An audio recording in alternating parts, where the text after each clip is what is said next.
हाय, मेरी बीवी कहाँ गई? अरे यार, जाके देखता हूँ कहाँ चली गई।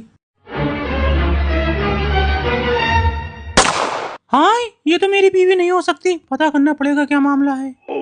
तुम मेरी बीवी नहीं हो, मुझे पता चल गया है। कल रात मैंने देखा तुम बंदूक चला रही थी। बोलो। मैं आज आपको सच बताने जा रही हूँ। मेरा असली नाम जोया है और मैं रशिया की स्पाई एजेंट थी। लेकिन आपसे मिलने के बाद मैंने सब छोड़ दिया। लेकिन अब वहाँ के एजेंट मुझे जान से मारने के लिए ढूंढ रहे हैं। अच्छा।